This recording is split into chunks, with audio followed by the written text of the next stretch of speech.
कहते हैं right a function that return the square of a number. आपने एक ऐसा फंक्शन डिक्लेयर करना है जिसमें हम square of a number declare करें। स्क्वायर ऑफ अ नंबर की बात करें तो जैसे अगर 5 का स्क्वायर करें तो 25 आता है, अगर 2 का स्क्वायर करें तो 4 आता है, 4 का स्क्वायर करें तो आपके पास कितना आता है, आपने मुझे जो है वो कमेंट सेक्शन के अंदर सबसे पहले तो ये चीज बतानी है। तो अगर इस तरीके का कोई फंक्शन लिखना हो आपको यहाँ पर, तो आप किस तरीके से उसको डिक्लेयर करेंगे, क्योंकि हम फंक्शन की बात करें तो सबसे पहले ऑब्वियसली फंक्शन का पैरामीटर आएगा।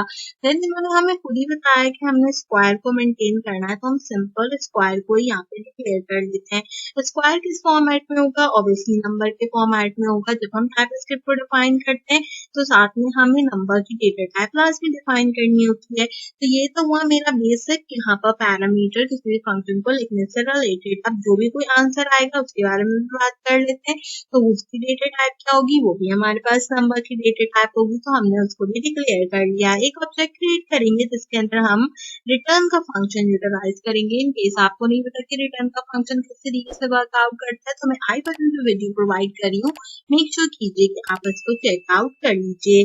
रिटर्न के फंक्शन में क्या होगा, जो भी कोई हमारा नंबर है वो मल्टीप्लाई कर जाएगा हमारे एग्जैक्टली नंबर से। दोनों के दोनों नंबर जो होंगे वो हमारे पास यहाँ पे मल्टीप्लिकेशन के फॉर्मेट में यूज होंगे। तो बेसिक मकसद क्या है, अगर मैं इस लाइन को कमेंट करके लिखूँ ना, अगर मैं आपको इस लाइन को कमेंट करके दिखाऊं तो ये कुछ इस तरीके से होगी, यानी कि रिटर्न 5 मल्टीप्लाई बाय 5। तो इस तरीके से ये जो है हमारे पास यहाँ पर डिक्लेयर्ड आउट होगी। अब हम यहाँ पे क्या कर लेते हैं, हम बेसिकली यहाँ पर एग्जाम्पल नंबर लिख लेते हैं। तो भी हमारा एग्जाम्पल नंबर था, हम उसको डिक्लेयर कर देते हैं। तो एग्जाम्पल नंबर आपको पता है कॉन्स्टेंट होगा, जो भी मैं डिक्लेयर करूंगी वो क्या होगा, नंबर होगा। उसकी टाइप भी यहाँ पे नंबर होगी, और साथ में हमने जैसे 5 नंबर लिया तो हम 5 नंबर ही यहाँ पे डिक्लेयर कर लेते हैं। इसके साथ साथ क्या होगा, हमारे पास कॉन्स्टेंट इसका रिजल्ट आ जाएगा, क्योंकि हमें कंसोल लॉग में चेक करना है।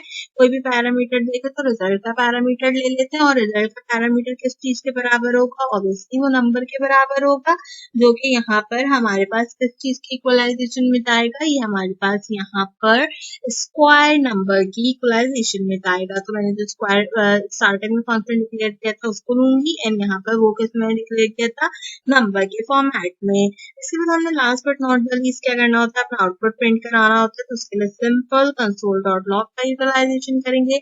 हमेशा की तरह टैबलेट लेटर्स यूज करेंगे। एक लाइन लिख लेते हैं, द स्क्वायर स्क्वायर ऑफ, इस तरीके से करके लिखते हैं स्क्वायर ऑफ में। और मुझे यहाँ पे क्या चीज डिक्लेयर करनी पड़ेगी, मुझे यहाँ पे सबसे पहले अपना नंबर डिक्लेयर करना पड़ेगा, और जो भी कोई नंबर होगा इनके ऐसा होगा, द स्क्वायर ऑफ 5 इज 25। ठीक है, 25 हमने किस चीज में बताया, रिजल्ट में बताया, तो हम यहाँ पर इसको रिजल्ट के तौर पर डिक्लेयर कर लेंगे। तो हमारा छोटा सा प्रोग्राम था यहाँ पर किसी भी फंक्शन को क्रिएट आउट करने से रिलेटेड। तो इस तरीके से हमारा जो आउटपुट होगा स्क्वायर नंबर का वो 25 हो जाएगा। तो उम्मीद करती हूँ आज वीडियो आपको पसंद आई होगी।